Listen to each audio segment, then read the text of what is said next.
আমরা হুঁশিয়ারি দিতে চাই, এটা হাসিনার বাংলাদেশ নয়, এটা গণঅভ্যুত্থান পরে ছাত্র জনতার বাংলাদেশ। বাংলাদেশ পন্থীদের হাতেই বাংলাদেশ চলবে।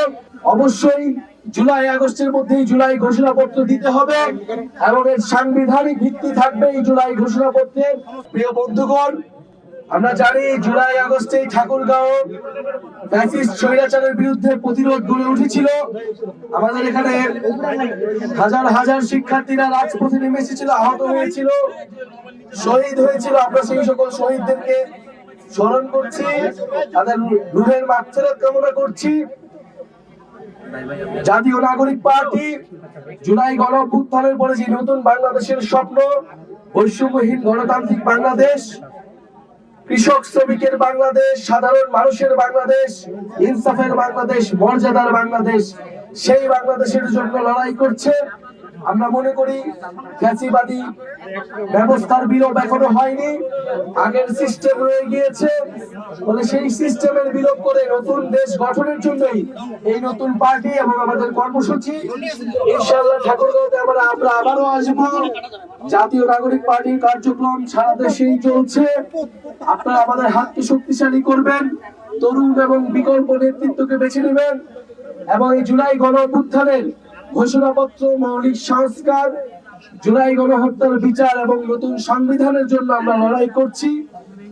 অবশ্যই জুলাই আগস্টের মধ্যেই জুলাই ঘোষণাপত্র দিতে হবে এবং এর সাংবিধানিক ভিত্তি থাকবে এই জুলাই ঘোষণাপত্রের।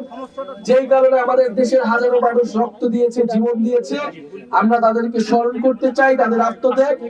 সেই আকাঙ্ক্ষার ভিত্তিতে বাংলাদেশ হবে। RICL TMX, যুগের পর যুগ স্থাপনা থাকে মজবুত। ঠাকুরগাঁও আমরা জানি কৃষক সমাজ এখানে অবহেলিত রয়েছে, তারা তাদের ফসলের ন্যায্য মূল্য পায় না। আমরা সেই কৃষকদের জন্য কাজ করতে চাই। সেই কৃষকের সন্তানেরা এই ঢাকা বিশ্ববিদ্যালয় সহ বিভিন্ন বিশ্ববিদ্যালয়ে পড়ে, তারাই কিন্তু এই গণঅভ্যুত্থান শুরু করেছিল। ফলে এই কৃষকের সন্তান এবং এই কৃষকের মাটি থেকেই, ঠাকুরগাঁও থেকে আমরা আমাদের নতুন বাংলাদেশের স্বপ্নের কথা বলছি। আমরা জানি ঠাকুরগাঁও এলাকা এবং উত্তরবঙ্গের সীমান্তবর্তী এলাকায় সীমান্ত হত্যা একটি বড় সমস্যা। ভারতীয় সীমান্ত রক্ষী বাহিনী বাংলাদেশের নাগরিকদের নির্বিচারে গুলি করে হত্যা করে, বাংলাদেশের মানুষের মানবাধিকার হরণ করে। এবং ইতিমধ্যে সাম্প্রতিক সময় আমরা দেখি যে ভারতের যারা মুসলিম রয়েছে তাদেরকে অবৈধ অভিবাসী বলে বাংলাদেশে পুশিং করার চেষ্টা করা হয়। আমরা হুঁশিয়ারি দিতে চাই, এটা হাসিনার বাংলাদেশ নয়, এটা গণঅভ্যুত্থান পরে ছাত্র জনতার বাংলাদেশ। বাংলাদেশ পন্থীদের হাতেই বাংলাদেশ চলবে। ফলে এই সীমান্ত হত্যা যে কোনো মূল্যে আমরা বন্ধ করব এবং উত্তরবঙ্গের ঠাকুরগাঁও সহ যে অবহেলিত জেলাগুলো রয়েছে সেখানে কোনো ধরনের আঞ্চলিক বৈষম্য, অর্থনৈতিক বৈষম্য থাকবে না। শিক্ষা, স্বাস্থ্য, কর্মসংস্থান এবং তথ্য প্রযুক্তি এবং যোগাযোগ ক্ষেত্রে উন্নয়ন প্রয়োজন।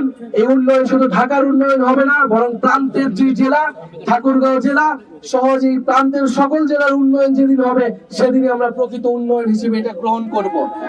ইনশাআল্লাহ আমরা আজকে খুব সংক্ষিপ্ত ভাবে কথা বলছি, আপনাদের সামনে আসতে পেরে আমাদের ভালো লাগছে। আপনাদের সহযোগিতা, সমর্থন কামনা করছি। ইনশাআল্লাহ আমরা আগামী দিনগুলোতে একসাথে কাঁধে কাঁধ মিলিয়ে ঠাকুরগাঁও জেলার উন্নয়ন, মর্যাদার ঠাকুরগাঁও জেলা গড়ে তুলবো, মর্যাদার বাংলাদেশ গড়ে তুলবো। যেহেতু নামাজের সময় হয়ে গিয়েছে, আমরা আজকে এখানে আর কথা বলবো না। আমরা মসজিদে আপনাদের সাথে একসাথে জুমার নামাজ পড়বো, এর পরবর্তীতে আপনাদের সাথে আমরা বিদায় নিব। আসসালামু আলাইকুম।